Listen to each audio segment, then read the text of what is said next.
Eh, Assalamualaikum warahmatullahi wabarakatuh. Terima kasih. Selamat bertemu kembali dengan saya, Setiawadana. Pada pertemuan ke-13 ini, kita akan membahas mengenai limit booting proses di REST-BNP. Ya, pada pertemuan ke-13 ini mungkin saya akan hampir tidak mempraktekkan di REST, ya nanti menjadi seperti proyek akhir dari mahasiswa untuk mulai mencoba mandiri. Jadi tidak dituntun satu persatu, tetapi mulai mandiri mencobanya sendiri. Akan tetapi tetap saya sampaikan dari materi ini, materi presentasi perkuliahan ini, ya, mengenai Linux booting proses. Nah, oleh karena itu saya akan share dari layar saya untuk materi Linux booting proses. Nah, oke,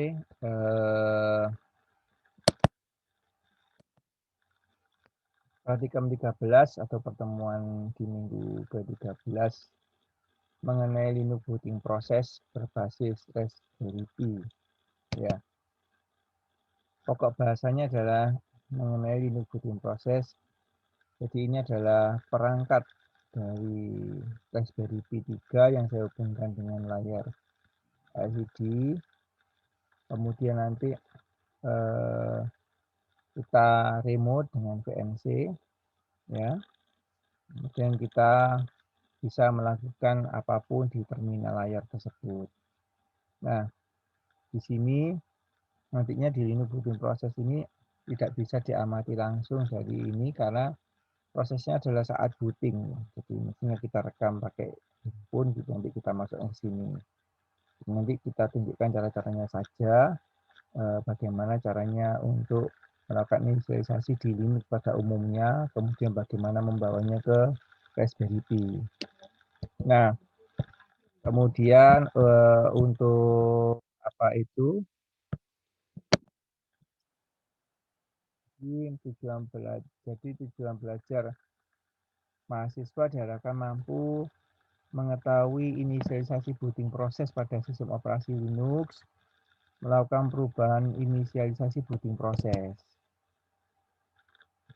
Yang perlu kita pahami ada beberapa hal.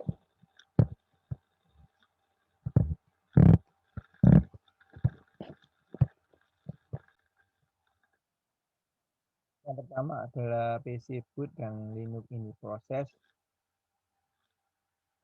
Di situ ada yang namanya basic input atau output system, di mana antarmuka level terendah, ya, antarmuka level terendah antara komputer dan periperak. Jadi BIOS melakukan pemeriksaan pada memori, mencari instruksi pada master boot record, pada floppy atau hard drive atau flash disk. Kemudian MBR menunjuk ke bootloader Lilo, Linux bootloadernya. Kemudian Lilo akan menanyakan label sistem operasi yang akan mengidentifikasi kernel yang dijalankan. Kernel akan menjalankan sistem operasi Linux-nya. Di sini REST-BNP. Yang pertama kali dikerjakan kernel adalah menjalankan program init. Jadi init adalah root parent dari semua proses yang dijalankan pada Linux. Pada proses pertama yang memulai ini adalah /etc/rd .rc sysinit. Nanti di Raspberry Pi Anda masuk ke root, caranya gimana? Sudo su, ya, kemudian masuk ke rootnya, nanti Anda ls min l, ada /etc. Nah, di situ nanti ada rc.d, nanti ada level-levelnya. RC 0.d, RC 1.d, RC 2 dan seterusnya. Berdasarkan run level yang ditentukan, script dieksekusi untuk memulai proses tertentu untuk menjalankan sistem dan membuat sistem lebih fungsional. Ya, Kemudian Linux ini proses adalah langkah terakhir pada prosedur boot dan diidentifikasi sebagai proses IDE 1. Ya. Oke, dan init ini bertanggung jawab untuk memulai proses sistem seperti yang ditentukan pada file /etc/init-tab. Dan init biasanya memulai getty yang menunggu layar login yang menandakan proses shell seorang user. Pada saat shutdown, init mengkontrol urutan dan proses untuk shutdown. Proses ini tidak pernah shutdown. Proses ini merupakan proses user dan bukan proses sistem kernel walaupun dijalankan sebagai root. Untuk prosedur boot, Linux mempunyai 6 state, di mana 0 adalah shutdown state dan 5 ke atas adalah operasional penuh dengan semua proses esensial yang dijalankan untuk interaksi user. Nah, berdasarkan sistem boot, Linux akan melakukan pertama mengeksekusi program /bin/init yang memulai semua proses-proses lain. Kemudian komputer akan dibooting ke run level yang didefinisikan oleh baris init default pada /etc/init-tab. Jadi kalau ada ID-nya 5, ini defaultnya, maka dia akan booting ke arah itu dulu. Satu dari proses-proses yang dimulai oleh init adalah /bin/rc. Skrip ini menjalankan sekumpulan skrip direktori /etc/rc.d, rc0d, etc/rcd/rc1.d, etc/rd/rc2.d, dan seterusnya. Jadi berurutan pada levelnya.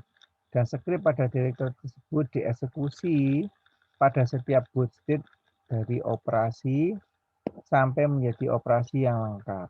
Skrip memulai dengan S yang merupakan startup dan diakhiri dengan K yang menandakan script shutdown atau kill. Nah, untuk Linux run level itu ada macam-macam. 0 itu shutdown, 1 itu single mode user mode, 2 itu multi user, 3 itu default text start, 4 itu nggak digunakan, 5 itu X11 ini GUI-nya, 6 itu reboot. Ya. Kemudian aktivasi script init dengan cara menambahkan sebuah script ke script directory. Jadi misalnya kita punya /et/rd, kita tambahkan. Nah, baik prefix S atau K menambah script ke proses boot atau shutdown, script berjalan dengan urutan numerik. Jadi misalnya S20 ABC dijalankan sebelum S30 XYZ. Keberadaan prosedur boot dan shutdown merupakan kekuatan sistem operasi unik. Inisialisasi proses dengan urutan tertentu dapat dikoordinasikan untuk proses dependen. Shutdown dari proses biasanya dibutuhkan untuk program yang kompleks, misalnya database.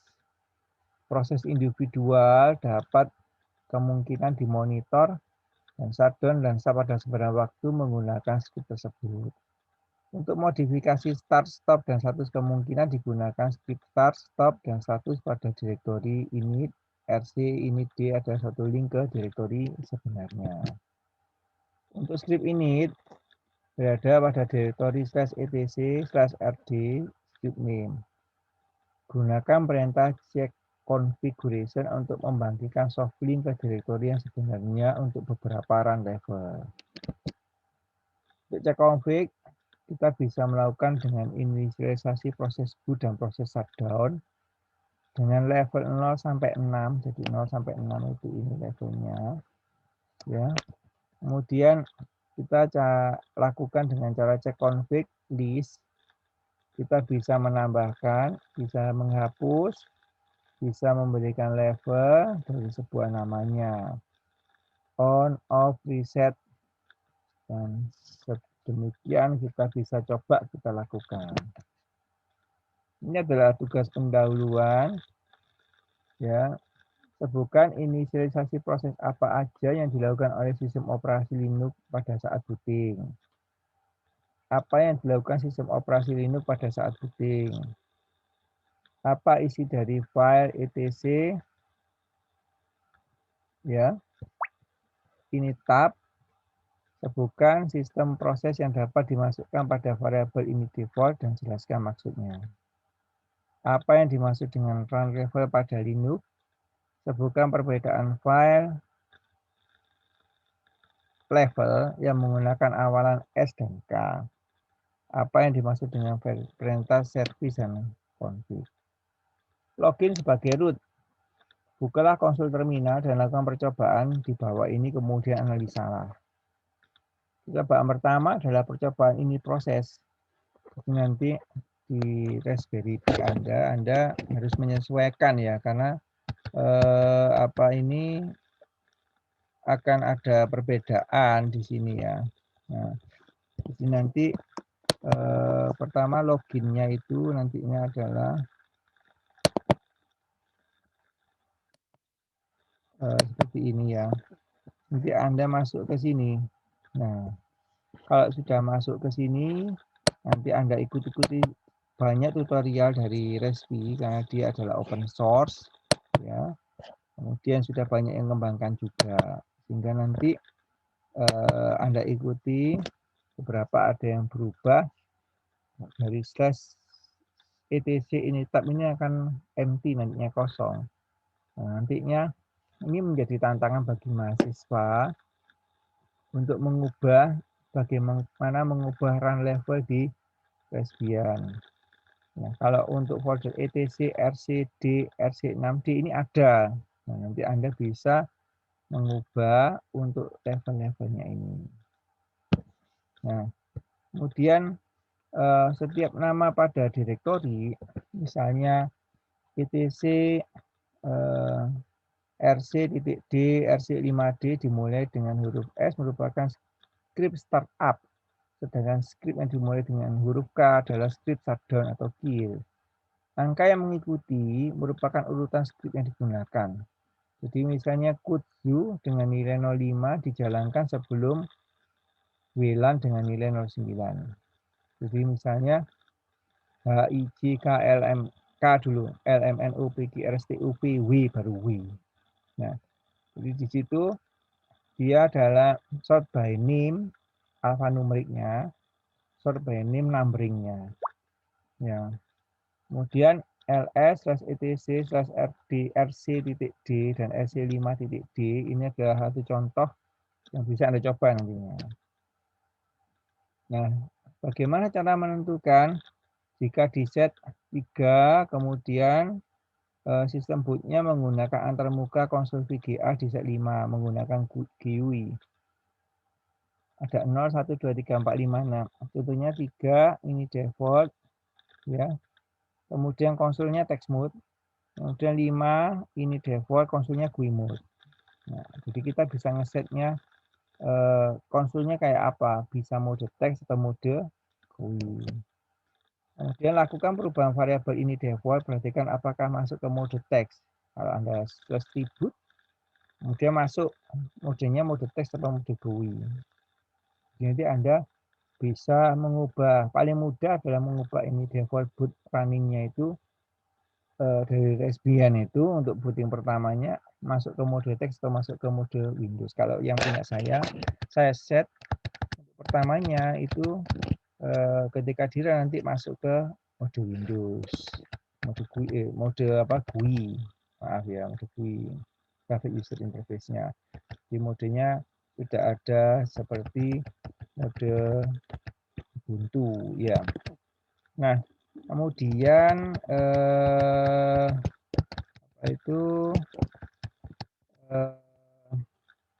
berikutnya lakukan kembali langkah dari 35 sampai 5 mengubah settingan. Ya. Kalau kita ubah settingnya 0, maka nggak akan pernah bisa dimulai. Karena dia halt. Nggak bisa masuk, nggak bisa booting nantinya. Nah, Kemudian percobaan berikutnya adalah menggunakan konsul GUI, Graphic User Interface. Nah, kita kalau tadinya mengubah ke langkah 3, kita pakai Start X ya. Ya, pakai GUI ya pada konsul VGA, atau kita bisa masuk ke mode 5. Jadi ini 5. Nah, ini 5 ini adalah X11 ini tadi ya, GUI ya, Graphic User Interface. Ya. Nah, sekarang kita mencoba menggunakan Virtual Console. Nah, cara masuknya adalah dengan menekan Ctrl Alt F1 sampai F6. Jadi misalnya untuk masuk login ke GUI, tekan Ctrl Alt F7. Jika hanya berada pada mode run level 5, GUI-nya adalah dijalankan setelah Start X. Itu nanti bisa Anda coba-coba. Ya. Bagaimana untuk shutdown dan rebooting sistem? Nah, perintah ini adalah untuk mengubah run level. Untuk shutdown nilainya adalah 0, init 0. Kemudian untuk opsi Y, untuk mengabaikan prom pesan dan min H untuk hal sistem. Jadi opsi 0 untuk menunjukkan berapa lama memulai prosedur, dalam hal ini 0 menit. Kemudian opsi min H adalah untuk hal sistem. Kemudian Anda juga bisa menggunakan perintah init untuk reboot sistem dengan memasukkan run level 6. Yaitu init 6. Perintah reboot mempunyai efek yang sama, tetapi juga mengirimkan pesan warning ke semua user. Jadi reboot untuk rebootingnya. Kemudian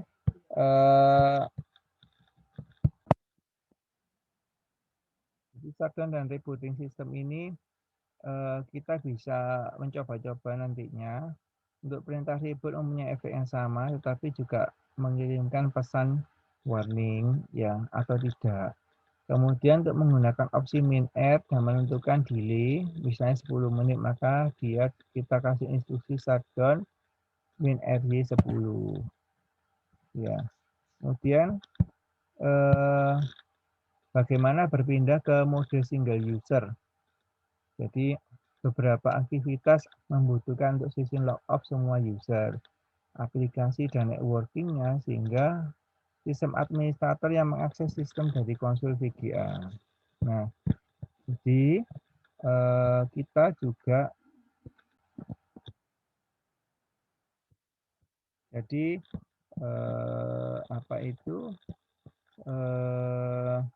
beberapa aktivitas membutuhkan sistem, seperti kita ingin kembali ke mode single user, dapat dilakukan dengan perintah memasukkan run level 1. Kemudian kita juga bisa kembali ke delay 1. Jadi shutdown 1, init 1. Nah, berikutnya adalah berpindah ke mode single user pada layar grup. Jadi Anda bisa masuk ke mode single user secara langsung dengan menghidupkan power system. Hidupkanlah USB yang Anda. Kemudian kita bisa menambah pada file boot, yaitu pada boot conf.